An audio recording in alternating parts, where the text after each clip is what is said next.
Bahagi na ng kulturang Pilipino ang paniniwala sa kakayahan at galing na taglay ng mga agimat at anting-anting. Bagamat tayo ay nasa makabagong siglo, hindi pa rin nawawala sa kulturang Pinoy ang paniniwala sa agimat, anting-anting at mga karunungang lihim. Ang paggamit nito hanggang sa kasalukuyan ay nakatatak na sa ating kultura na kailanmay hindi na mawawala.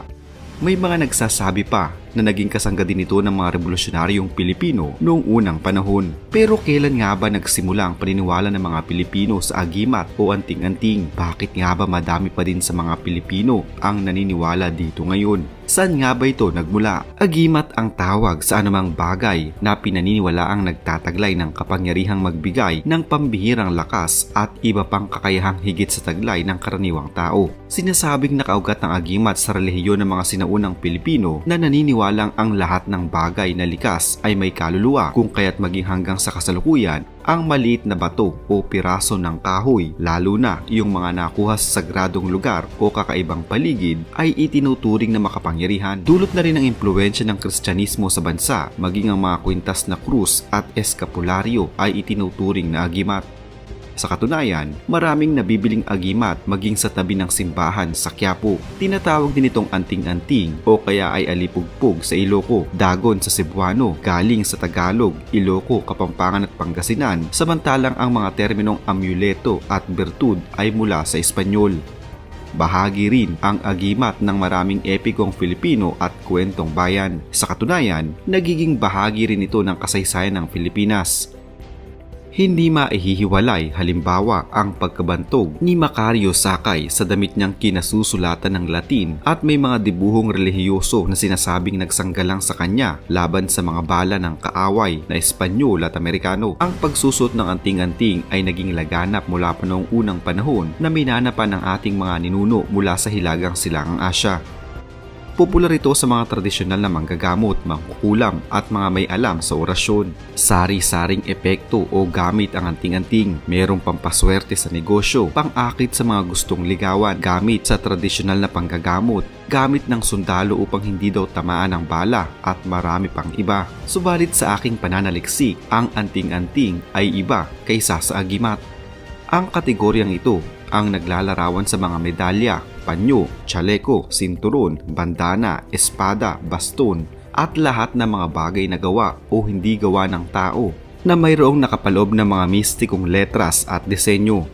Walang malinaw na pinagmulan ang salitang anting-anting, ngunit sa kulturang Pinoy, ito ay nangangahulugan ng mga mistikong kagamitan na may nakapaloob na di mapaliwanag na kapangyarihan, at dahil ito ay hindi maipaliwanag, ito ay binansagang anting-anting. Ang mga letra, bibliato, salita, dibuho at dekorasyon ng mga kagamitang ito ay likha ng iba't ibang mistikong sinaunang Pilipino na maaaring naipasa, namana o revelasyon sa kanila. Subalit dahilan sa kakaibang uri ng tradisyon noong unang panahon, ang tunay na misteryo sa bawat kagamitan ay hindi naipaliwanag sa sumunod na henerasyon na napamanahan, at dahil dito, ang mga sumunod na nagtangan at nagsalin muli sa kanilang pinamanahan ay lalong walang sapat na kaalaman sa kanilang tinaglay na kababalaghan. Ang mga sumikat na may anting-anting kalimitan ay nagmula sa Cavite, sapagkat nabigyang buhay ni Ramon Revilla Sr. ang kanilang pakikibaka sa mundo nung sila ay mga nabubuhay pa. Subalit hindi nangangahulugan na sa Cavite lamang mayroong ganito. Maging sa kasulok-sulukang bahagi ng malalayong probinsya ng Pilipinas ay marami din ang nag-iingat ng mga ganitong bagay na di nila kayang ipaliwanag.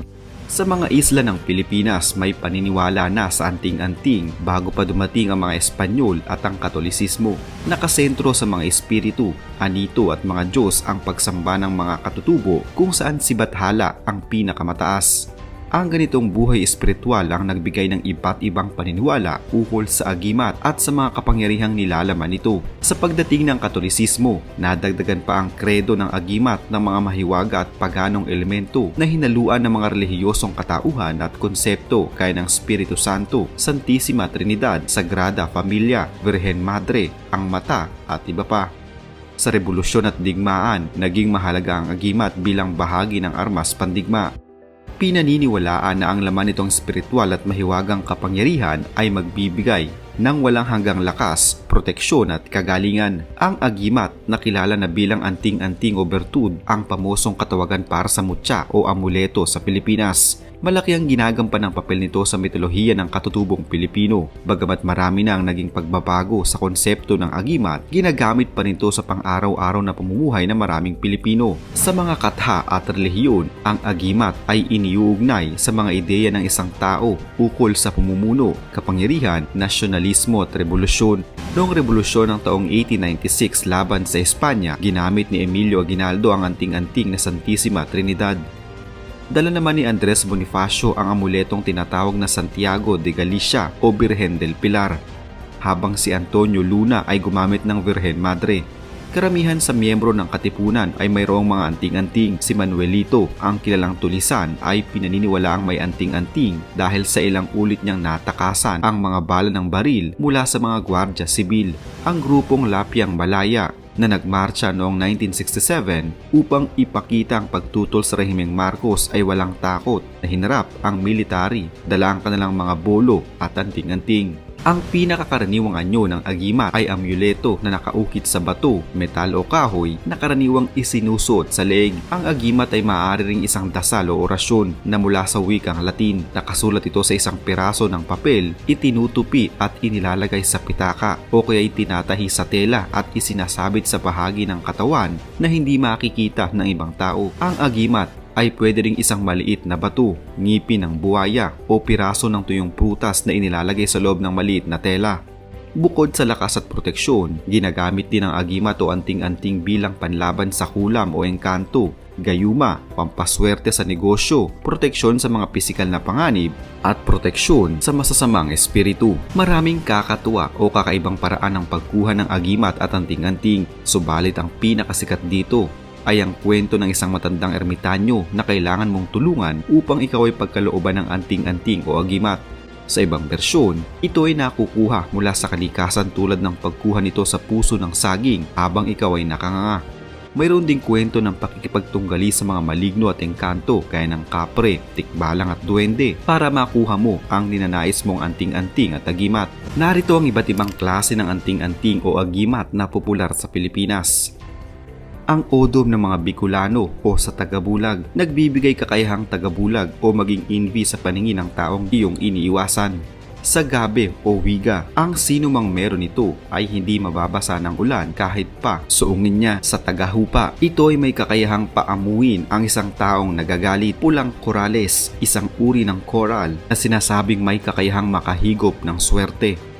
Karbungko, ito ay pinaniniwalaang nasa pag-iingat ng mga ahas. Ang batong ito ay mainam para sa mga treasure hunters dahil ito ay umiilaw kapag napatapat sa isang lugar na may nakabaong ginto. Tagaliwas, hindi tatabla ng bala, ng baril o kahit anong armas na makapamiminsala ang sino mang magtataglay nito. Kabal, ang taong may taglay nito ay hindi tatablan ng mga sandatang may talim tulad ng kutsilyo, itak, bolo at samurai. Agsam, ito ay isang uri ng baging na tanging sa mga kagubatan lamang ng Mindanao matatagpuan. Ginagawa itong bracelet na may kakayahang magtaboy ng masasamang espiritu, engkanto at mga lamang lupa. Pamako, may kakayahan itong paralisahin ang mga nakakaalitan o sino mang naisin. Libreto, ito ay nagtataglay ng sumpa, maaring malaki o maliit at ang hugis ay kwadrado, may bilog, may triangulo at may pahabang aklat. Pangil ng kidlat, matatagpuan sa mga lugar na tinamaan ng kidlat. Hindi masusukat na lakas ng pangangatawan ang ipinagkakaloob nito sa sinumang nagmamay-ari. Insignias, kapirasong tela na may sagradong dasal at orasyong nakasulat. Upang maging mabisa ang isang agimat at anting-anting, ang mga ito ay kinakailangang konsagrahin o buhayin sa tamang oras at araw ng pagganap at sa kaalagaang pakainin ng mga orasyon at dasal. Ang agimat at anting-anting ay karaniwang pag-aari ng isang tao na kinakailangang ipamana sa kanyang panganay na anak na lalaki o sino mang kapamilya. Ito ay patuloy na nagpapasalin-salin sa bawat henerasyon. Ang tagapagmana ay kailangang sundin ang mga patakaran sa tamang paggamit nito dahil kung hindi, ang bisa ng agimat at anting-anting ay mawawala. Ang agimat o anting-anting ay higit na malakas sa panahon ng Kwaresma o Semana Santa. Kailangan ding magsagawa ng panibagong ritual o dasal sa mga panahong iyon upang maging mas mabisa ito at epektibo.